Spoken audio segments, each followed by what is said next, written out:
শুধুমাত্র উদ্যোক্তা তৈরি করার জন্য এই বাগান থেকে 2 থেকে 3 লক্ষ টাকার আঙ্গুর মানুষকে ফ্রি খাওয়াইছে। কারণটা হলো একটাই যে মানুষ বিশ্বাস করতে চায় না এই যে আঙ্গুরটা মানে মিষ্টি হয়। আমি এখনো চ্যালেঞ্জ করে বলতেছি, আমার আঙ্গুর যদি টক কেউ প্রমাণ করতে পারে, তারা যাওয়া আসার গাড়ি ভাড়া সহ তারা দিনে যত টাকা ইনকাম করে তাদের প্রত্যেকটা টাকা আমরা এখান থেকে পাই টু পাই ফিরিয়ে দেওয়া হবে যদি আমার এই আঙ্গুর টক প্রমাণ করতে পারে তারা। আমি মোহাম্মদ আমজাদ হোসেন, এটা হলো নাটোর সদর। আমি পেশাতে কৃষক এবং পাশাপাশি ব্যবসা করি।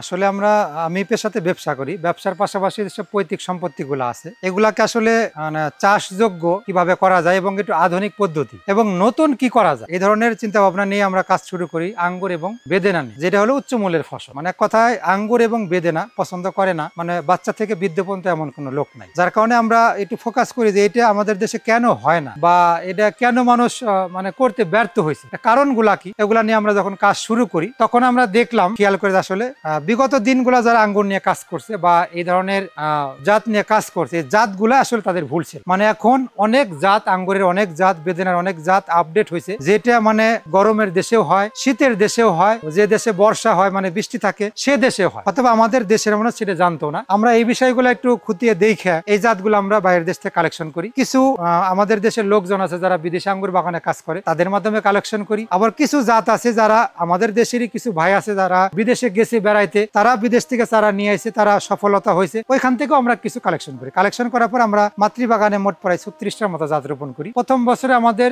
14টা জাতে ফল আসে। কিছু কিছু জাত আছে যেগুলা গাছে প্রথম বছরে 10 থেকে 12 কেজি পর্যন্ত ফল আসে। তার মধ্যে যে জাতটা দেখতেছেন এই যে বাইকুনুর, এই জাতটা। কিছু কিছু জাত আছে, প্রত্যেকটা জাতি 14টা জাতের মধ্যে 14টা জাতি মিষ্টি সুমিষ্ট ফল, একেবারে বাজারে যেরকম আমরা কিনে খাই আঙ্গুর ঠিক ওরকম।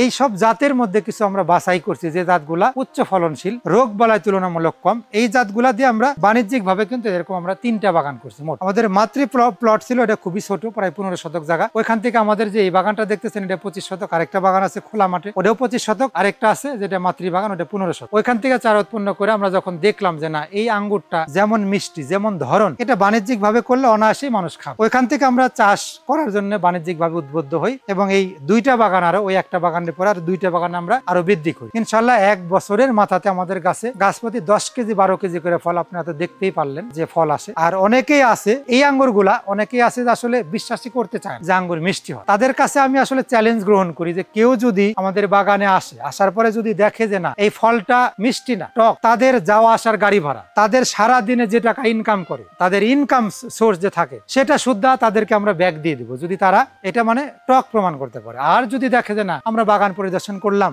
বাগানের আঙ্গুর আসলেই এই ভাই বাগানে যেরকম বলছিল আসলে সুমিষ্ট, তাহলে তো তাদের আর কোনো আর্জি থাকলো না বা তাদের কোনো একটা ক্ষোভ থাকলো না, বা তারা যে একটা কষ্ট করে বাগান পরিদর্শন করলো, যে আসলে একটা সময় নষ্ট করলো, সেই চিন্তাটা তারা কিন্তু সেখান থেকে কিন্তু তাদের মনের মধ্যে আর আবেগটা কাজ করলো না বা কোনো বাগানের প্রতি তাদের কোনো রাগ থাকলো না, যে না আসলে আমরা যেরকম শুনছি বাগান এসে ঠিক সেরকমই পাইছি। কোনো এক সময় আমাদের দেশে টক জাতের আঙ্গুর মানে বিস্তার ঘটে, মানে যে কোনো লোকের মাধ্যমে আসার পরে ওইটাই আমরা বিভিন্ন বাড়িতে আমরা রোপণ করি। আমি নিজেও রোপণ করছি, আমি এটা ভুক্তভোগী। রোপণ করার পর যখন দেখি যে আঙ্গুরটা টক হয় তখন আমরা এখান থেকে বিমুখ হয়েছি, কিন্তু আসলে এটা সঠিক জাত কিনা, এই জাতটা আমাদের দেশের মধ্যে আসলে এটা খাওয়ার আঙ্গুর কিনা, এই ধরনের যাচাই বাছাই না করেই অনেকে মনে করে যে আবহাওয়ার গুণে টক হয়, আবার মাটির গুণে টক হয়। তাহলে একই আম জাতের গুণে কিন্তু ফজলি আম মিষ্টি হইতেছে কাঁচাতে, আবার ন্যাংরা খেসা যান কাঁচাতে কিন্তু খুবই টক। তাহলে কেউ যদি বলে মাটির গুণে টক মিষ্টি, তাহলে কেন আপনার হলো ফজলি আমটা মিষ্টি হয়, কাঁচা আম কেন মিষ্টি হয়, আবার কাঁচা মিষ্টি আমটা কেন মিষ্টি হয়, সেটা মাটির গুণেই যদি হয় তাহলে সব আমি তো টক হওয়ার কথা, কেন ফজলি আমটা মিষ্টি হয়? ঠিক আঙ্গুরটাও ঠিক একই রকম জাতের গুণে এটা টক মিষ্টি হয়। যদি টক আঙ্গুর যদি রোপণ করেন সেটা টকই হবে, যেটা মিষ্টি আঙ্গুরের যারা যদি রোপণ করেন সেটা মিষ্টি হবে। এখানে আমাদের গবেষণা হলো জাত নিয়ে, সেটা কেমন, আমরা তো আসলে যেটা মদের আঙ্গুর সেটাও রোপণ করছি, যেটা খাওয়ার আঙ্গুর সেটাও রোপণ করছি, এইটা মোটামুটি আমাদের একটু যাচাই বাছাই করতে আমাদের জানতে, আমাদের তো আসলে বিদেশি কোনো ট্রেনিং না, আমরা একটু দেখে বিদেশি যারা আঙ্গুর করে তাদের সাথে একটু পরামর্শ করে তাদের ইংলিশ ভাষাতে কনভার্ট করে আমরা ভিডিওগুলা দেখি, ওনাদের মাধ্যমে আমাদের এই অভিজ্ঞতাটা আইছে এবং আমরা নিজেরাও মাতৃবাগানে যে গাছগুলা রোপণ করি আমরা নিজেরাও দেখতেছি যে আঙ্গুরগুলা খাওয়ার আঙ্গুর সেটা মিষ্টি হয়, আর যে আঙ্গুরগুলা মদের আঙ্গুর সেটা একটু টক হয়, বা কিছু জাত আছে জংলা ভ্যারাইটি ওটা রুট স্টক হিসাবে ব্যবহার হয়, যেটাতে ভালো ফলন হয় না। এইভাবে আমরা মোটামুটি 4 বছর মোটামুটি এই এর পিছনে সুইটে আমরা কিছু জাত বের করছি যে জাতগুলা একেবারেই বাণিজ্যিক ভাবে চাষাবাদযোগ্য। তার মধ্যে 1 নম্বরে আছে বাইকুনুর। আমাদের এখানে বাগানে 36টা জাতের মধ্যে 14টা জাতে ফলন আছে। এই 14টা জাতের মধ্যে কিছু কিছু জাতে কিছু কিছু সমস্যা আছে। সেটা হলো কেমন, একটা জাত খুব সুমিষ্ট কিন্তু ফলনটা কম, যেরকম চায়না 3 লিচু, খাইতে খুব সুস্বাদু কিন্তু ফলন নাই, এরকম হলে তার সম্ভব।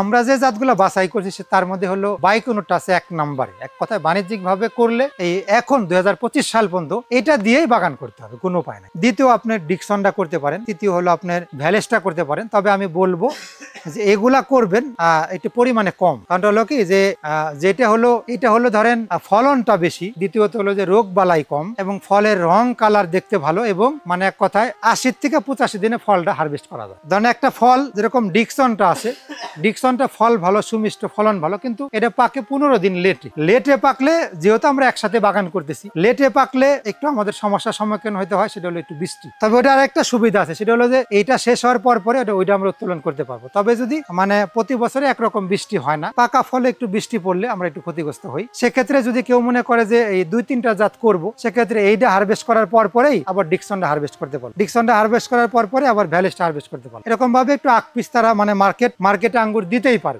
এইভাবে একটু সুবিধাজনক। তবে আমি বলবো ওইটা পাশাপাশি থাকুক, ব্ল্যাক ম্যাজিক থাকুক, তারপরে আপনার ডিকসন থাকুক, ভ্যালেস থাকুক। 1 নম্বরে যদি এক কথা 100 পিস কেউ যদি গাছ রোপণ করে, 80 পিস গাছ রোপণ করবে বাইকুনুর, আর বাদ বাকি ভ্যারাইটি গুলো আছে ওগুলা গড়ে 20 পিস রোপণ করবে। বাইকুনুরের আঙ্গুরের চাহিদাটা অনেক ভালো, এই কারণটা হলো কি এই আঙ্গুরটা লাল হয়। আমাদের দেশের যে আঙ্গুর গুলো আসে বাহির দেশ থেকে, বেশিরভাগ আঙ্গুর গুলো আছে সাদা লম্বা, আর লাল যে আঙ্গুরটা আসে লাল গোল হয়, কালো যে আঙ্গুরটা আছে কালো লম্বা হয়। আর এই বাইকুনুরটা একটা আনকমন একটা ভ্যারাইটি, এটা একটা রাশিয়ান ভ্যারাইটি। এই দেশের আঙ্গুরটা আমাদের দেশে খুবই কম আসে। এই আঙ্গুরটা লাল হয় কিন্তু লম্বা, এটা একেবারে একটা আনকমন আঙ্গুর। যারা পাইকারি যারা আমাদের এখানে আঙ্গুর সংগ্রহ করে, তারা বলে যে ভাই আঙ্গুরটা আমরা একটু উচ্চ মূল্যে বিক্রি করতে পারি, কারণ এটা একটু আনকমন ভ্যারাইটি। সেটা কেমন, একই আঙ্গুর যদি হয় তাহলে ওনারা দামের যে একটা তারতম্য, তারা একটু চাইলেও একটার পিছনে 50 টাকা ডিফারেন্স করতে পারেন। আর এই আঙ্গুরটা যখন বাজারে তারা নিচ্ছে, লালের মধ্যে লম্বা আঙ্গুর খুব কমই থাকে, লালের মধ্যে গোল হয়, যার কারণে ওনারা এটা একটু 50 টাকা বেশি দরে বিক্রি করতে পারে। আনকমন যেহেতু মানে বাজারে এরকম সমাজস্ত আঙ্গুর কোনো বাইরের দেশ থেকে আসে, যার কারণে এটার মূল্যটা, মার্কেট ভ্যালুটা অনেক ভালো। মার্কেটে যে চাহিদা ভ্যালু, বা আপনার হলো অনেকেই হয়তো বা এরকম মনে করতে পারে যে আমরা সবাই যদি এই আঙ্গুর চাষে উদ্বুদ্ধ হই তাহলে ফলটা কে খাবে, এটাই তো অনেকের প্রশ্ন। সেই প্রশ্নের উত্তরে আমি বলবো যে আসলে বাজার ঘাটে যখন আমরা লক্ষ্য করে দেখবেন, মানে কোটি কোটি টাকার আঙ্গুর আমাদের দেশে আমরা আমদানি করে আনি, আর এই আঙ্গুরটা এমন ভাবে বিক্রি হয়, মানে কাঁচা তরকারির যেখানে হাট বসে সেখানেও 2টা দোকান থাকে, যেখানে আপনার বাজারের একটা মোড়ে দেখবেন একটা ফলের দোকান, যেখানে আপেল, কমলা, আঙ্গুর পাওয়া যায়। এই আমাদের নাটোর জেলাতে স্টেশনে অন্তত 20টা দোকান, বাইপাসের মধ্যে 2-3টা দোকান, এরকম এত পরিমাণে দোকানপাট আছে, যার এত পরিমাণে ফলের চাহিদা যে আমরা যে কৃষকগুলা আছি, এই কৃষকগুলা যদি আজ থেকে 10 বছর পর্যন্ত চেষ্টা করে, তারপরে আর মার্কেট ভ্যালুটা কমাতে পারবে না। কারণটা হলো কি এটা তো আসলে ভিটা মাটি ছাড়া হয় না, উঁচা মাটি লাগে। কেউ তো ইচ্ছা করলে ধানের জমিতে এটা রোপণ করতে পারবে না, যার কারণে যেসব জায়গাতে ভিটা মাটি আছে বা উঁচু জমি আছে, এগুলা বাংলাদেশের মধ্যে টোটাল যদি এরিয়া খুঁজি খুবই কম। সমতল জমি আছে, ধান চাষি জমি আছে, গোটা বিল আছে, এটা তো আর কি বিলের মধ্যে পানির মধ্যে চাষযোগ্য না, যার কারণে এটা ইচ্ছা করলে আমরা এটা এত পরিমাণে বিস্তার করতে পারবো না। পারবো যতটুক জমি উঁচাতে আছে বা যতটুক জমি ভিটা মাটি আছে, এই সব জমিতে শুধু চাষযোগ্য। ইচ্ছা করলে ধানের মতো বিঘাকে বিঘা বিলকে বিল করতেছে, এরকম সম্ভব, যার কারণে এটা মার্কেট ভ্যালু আজীবন থাকবে। আর এই ফলটা যেহেতু মিষ্টি, আপনার একেবারে বাচ্চা থেকে শুরু করে বৃদ্ধ মানুষ পর্যন্ত এই ফলটা পছন্দ করে না, এরকম লোক খুবই কম, যার কারণে এটা মার্কেট ভ্যালু সারা জীবনই ভালো থাকে। আসলে প্রথমে আমি যেটা বলবো যে চাষ যারা করতে আগ্রহী হবে, প্রথম স্টেপে সঠিক জাতটা সঠিক জায়গা থেকে সংগ্রহ করতে হবে। সেক্ষেত্রে সবচাইতে ভালো হয় বাগান পরিদর্শন করার পরে আসলে দেখতে হবে তার বাগান আছে কিনা, কারণ অনলাইন জগৎটা হলো যেমন ভালো তেমন হলো প্রতারক। সেটা হলো ভালোটা কেমন, ভালোটা হলো কি আপনাদের ভিডিওর মাধ্যমে কিন্তু এটা ছড়ায় যাইতেছে, অনেকেই দেখার সুযোগ পাইতেছে, এটা হলো ভালো দিক। আর খারাপ দিক হলো এটা আপনাদের ভিডিওকে এডিট করে আমাদের কথাগুলো থাকবে না, তারা নিজ দিয়ে বিজ্ঞাপন দিয়ে দিবে যে 5 পিস চারা 999 টাকা, এটা হলো খারাপ দিক। সেটা কেমন, অনেক প্রতারক চক্র আছে, এই ফায়দাকে লুফে নিয়ে তারা কিন্তু চারা বিক্রির প্রতিযোগিতার নাম 20 টাকার চারা আপনাকে 200 টাকা দিয়ে ধরাই দিবে। মানুষ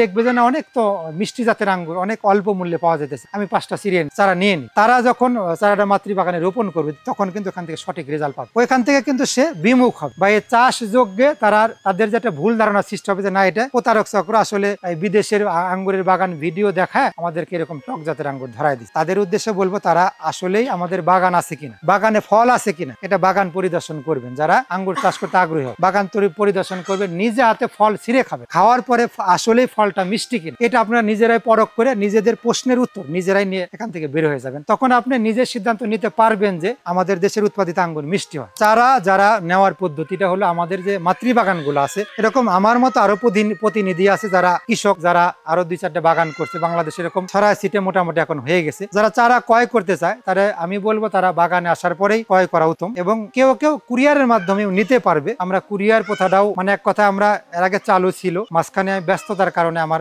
বিজনেস আছে, ওইদিকে সময় দিতে যে আমি কুরিয়ারে দিতে পারি না। তবে আমি চেষ্টা করতেছি 2-1টা লোক রেখে হলেও কুরিয়ারে দেওয়ার চেষ্টা করি, এবং গোটা বাংলাদেশে অনেক বাগান হয়েছে, তাদের মাধ্যমে বাগানে এসে চারা নেওয়াটা সবচেয়ে উত্তম মনে করবো আমি। আর আমার এই ঠিকানাটা হলো, এটা হলো নাটোর সদর। বাংলাদেশের যে কোনো প্রান্ত থেকে বাস যোগে হোক বা ট্রেন যোগে হোক, আমাদের নাটোর স্টেশন অথবা বাস স্ট্যান্ডে নামার পরে কোনো অটোওয়ালাকে শুধু বললেই হবে নাটোর কান্দিভিটা বরতলা উপজেলা চেয়ারম্যান রমজান হাজির ইট ভাটাতে যাব। আমার এই বাগানটাতে গাছ প্রতি 10 কেজি করে ফল ছিল।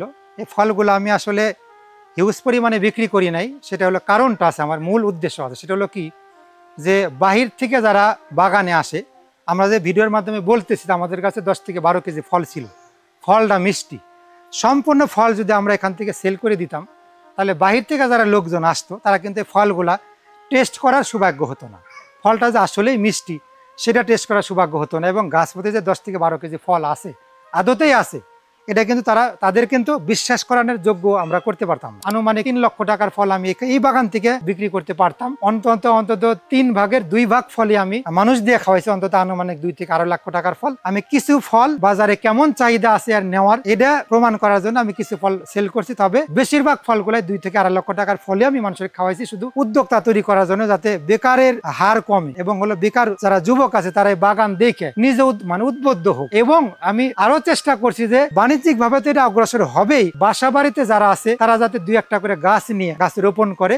এই একটা করে গাছে যদি 10 থেকে 12 কেজি ফল নামে, তারা কিন্তু পারিবারিক যে চাহিদাটা আছে, বাড়ির উঠানে করলো, ছাদ বাগানে করলো, আপনার হলো বাড়ির আঙিনাতে করলো, 2-3টা গাছ যদি রোপণ করে 10 থেকে 12 কেজি করে যদি ফল নামে গাছ প্রতি, তাহলে কিন্তু নিজের যে একটা পারিবারিক চাহিদা সেটাও কিন্তু তারা মিটাইতে পারতেছে, এবং বিষমুক্ত ফল, ফরমালিন মুক্ত ফল কিন্তু তারা খাইতে পারে। এই উদ্দেশ্যে কিন্তু আমরা ফলটা শুধু পরিমাণে কম বিক্রি করছি, এবং বেশিরভাগ মানুষই এখানে আসছে, এখানে ফলের স্বাদ গ্রহণ করছে, এবং তারা অল্প করে হলেও 20 পিস, 30 পিস, 50 পিস হলেও তারা নিয়ে বাগান করতেছে।